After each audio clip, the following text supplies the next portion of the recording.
दोस्तों, दो राज्यों के चुनाव के नतीजे पूरी तरीके से आ गए। एक जगह इंडिया गठबंधन ने सरकार बनाई और महाराष्ट्र में जिस तरीके से चुनाव के नतीजे आए, संजय राउत ने साफ तौर पर चुनाव आयोग पर बड़ा आरोप लगाते हुए कहा कि ये चुनाव के नतीजे बिल्कुल भी स्वीकार नहीं है, हम इसको कबूल नहीं कर सकते हैं। साथ ही साथ उत्तर प्रदेश के 9 विधानसभा सीटों पर उपचुनाव के भी नतीजे आए, लेकिन उससे पहले जिस तरीके से वहां पर बवाल की तस्वीरें सामने आई थी और समाजवादी पार्टी ने चुनाव आयोग को पत्र लिखकर 3 विधानसभा सीटों पर फिर से चुनाव कराने की मांग की थी।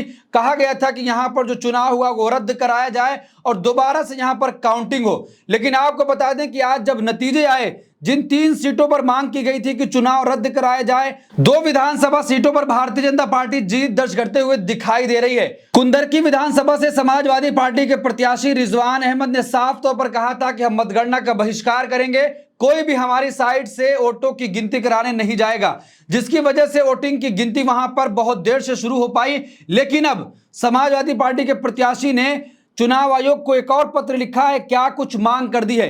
लेकिन हैरानी वाली बात यह है कि कुंदरकी विधानसभा जो मुस्लिम बाहुल सीट है, उसके बावजूद भी समाजवादी पार्टी के प्रत्याशी हाजी रिजवान को सिर्फ 12,000 वोट अभी तक मिले हैं। आप अंदाजा लगाइए कि मुस्लिम बाहुल इलाका और उसके बावजूद भी 12,000 वोट। तो ये कहीं ना कहीं जो सवालिया निशान खड़ा हो रहा था कि चुनाव आयोग पर कि किस तरीके से लोकतंत्र को राजतंत्र में बदलने की कोशिश की जा रही थी, लोकतंत्र को गणतंत्र के बदौलत वहां पर लोगों को डराने और धमकाने का काम किया गया।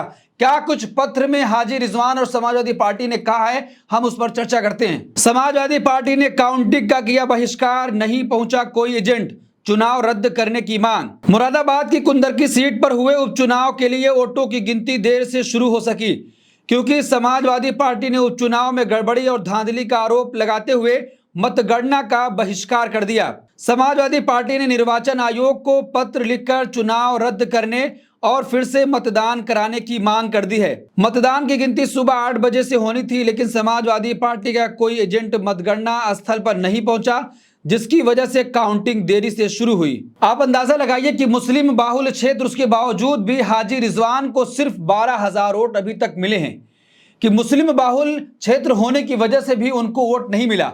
जिस तरीके से वहां से तस्वीरें सामने आई थी कि लोगों को लाठी और डंडे के दम पर डराने का काम किया गया था, जिसकी वजह से लोग अपने घर से नहीं निकल पाए, वोट डालने नहीं गए। और वहां पर भारतीय जनता पार्टी के प्रत्याशी को 1 लाख से ज्यादा वोट अभी तक मिल चुका है। और क्या कुछ कहा है हाजी रिजवान ने चुनाव आयोग को लिखे पत्र में, हमको देखते हैं। समाजवादी पार्टी के प्रत्याशी हाजी रिजवान ने निर्वाचन आयोग को पत्र लिखकर कहा कि कुंदरकी सीट पर लोकतंत्र की जगह राजतंत्र के तहत मतदान हुआ है।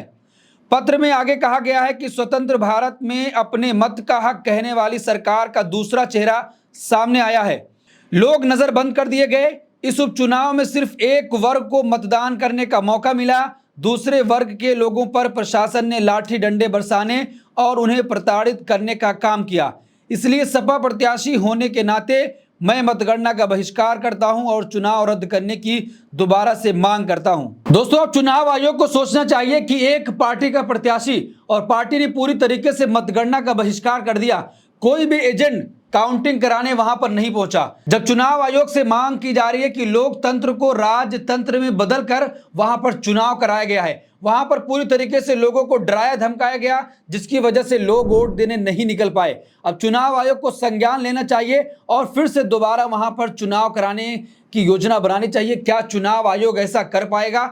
लोग ये सवाल पूछ रहे हैं कि आखिर जब लोगों को विश्वास ही नहीं होगा तो लोग वोट देने कैसे आएंगे। एक तरफ चुनाव आयोग ये कहता है कि लोगों को बढ़ चढ़कर हिस्सा लेना चाहिए वोटिंग में, लेकिन एक जगह ऐसी भी है उत्तर प्रदेश में जहां लोगों को वोट देने से रोका जा रहा था, उसके बावजूद भी चुनाव आयोग ने अभी तक कोई कार्रवाई नहीं करी है। इसके अलावा हाजी रिजवान ने और क्या कुछ मांग की है चुनाव आयोग से कि किस तरीके से प्रशासन पर पूरी तरीके से उनका भरोसा उठ गया है कि वहां का जो प्रशासन है वो भारतीय जनता पार्टी के लिए काम कर रहा है। मांग की गई है कि कुंदरकी सीट पर चुनाव रद्द कर फिर से मतदान कराया जाए। हाजी रिजवान की मांग है कि मतदान यूपी पुलिस की निगरानी में न कराकर अर्धसैनिक बलों की मौजूदगी में करवाया जाए। जो तस्वीरें मुरादाबाद की कुंदरकी से सामने आई थी वो सब ने देखी थी और अखिलेश यादव ने ट्वीट करके जब इलेक्शन हो ही रहा था उसी दौरान अखिलेश यादव ने प्रेस कॉन्फ्रेंस करके उन अधिकारियों का नाम लिया और चुनाव आयोग से मांग करी कि इनके खिलाफ कार्रवाई होनी चाहिए, वरना जन आंदोलन के लिए चुनाव आयोग तैयार रहे।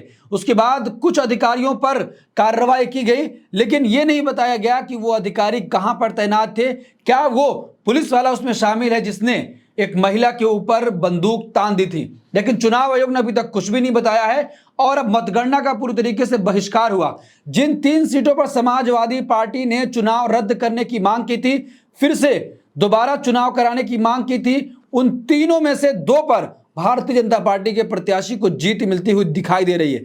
एक सीट इरफान सोलंकी की सीसामऊ की, वहां पर उनकी पत्नी की अभी जीत दर्ज होने की बिल्कुल वो करीब हैं, वहां पर भारतीय जनता पार्टी का ये दांव नहीं चल पाया। लेकिन कुंदरकी में जिस तरीके से पूरे प्रशासन को लगाकर लोगों को डराया और धमकाया गया, मुस्लिम बाहुल्य क्षेत्र में लोगों को वोट नहीं डालने दिया गया, ये चुनाव आयोग को सोचना चाहिए। अगर ऐसा होगा तो चुनाव आयोग पर से लोगों का भरोसा उठ जाएगा। तो इस पूरे मामले पर आप क्या सोचते हैं कि जहां पर चुनाव रद्द कराने फिर से चुनाव करने की मांग की गई थी, भारतीय जनता पार्टी की 3 में से 2 पर जीत दर्ज हो चुकी है। आपकी क्या राय? कमेंट बॉक्स अपनी राय जरूर दें और ऐसी तमाम खबरों के लिए देखते रहिए देश नीति। धन्यवाद।